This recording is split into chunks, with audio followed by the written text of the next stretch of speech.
ये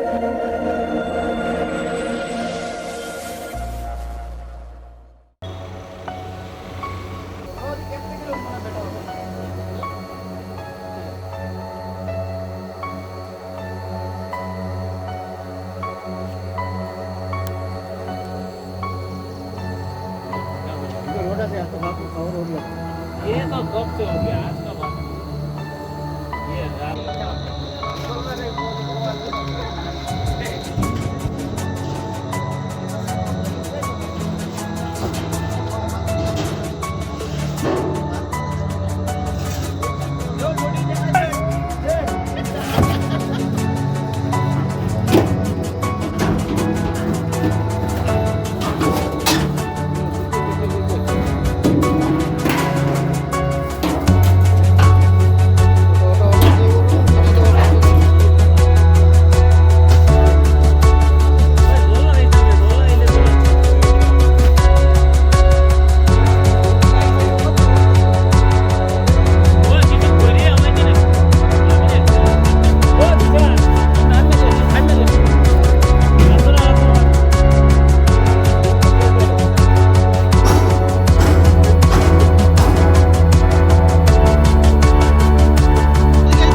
দিকে একটা গাড়িটার নাম্বার আছে PB04N8281 টেইলার গাড়ি আগরতলার দিক থেকে আমাদের চুড়াইবাড়ি আসাম গেটে এখানে আসার পরে আমরা গাড়িটা ডিটেন করার পরে গাড়িটা আমরা চেক করতে গিয়ে আমাদের একটু চ্যালেঞ্জিং মানে বিষয় ছিল যে গাড়িটাতে কিছু রোড আবার লিকুইড ড্রাম তাতে লোড করা ছিল। তো লোড করা আমরা চেক করতে গিয়ে আমাদের একটা অসুবিধার সম্মুখীন হতে হয়। তো আমাদের সেরকম ম্যান পাওয়ারও ছিল না। তা যাই হোক আমরা এটাকে সম্ভব করে তুলেছি। তো গাড়িটাতে উপরের যেটা লেয়ার ছিল ড্রাম তাদের লিকুইড ভর্তি ছিল, তো তার নিচের লেয়ারটাতেই গাঁজাগুলি ছিল আর কি।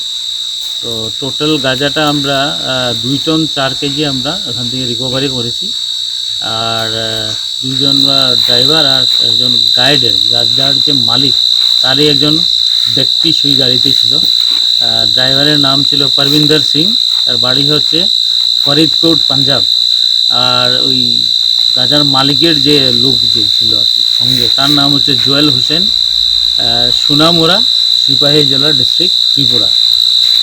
তো প্রাথমিকভাবে আমরা জানতে পেরেছি যে গাঁজাগুলি খয়েরপুর আগরতলার থেকে নিউ দিল্লিতে নিয়ে যাবে। ডিপিএস একমধ্যে একটা কেস রুজু করেছি আর তদন্ত অব্যাহত আছে। হলো 2.5 কোটি টাকা।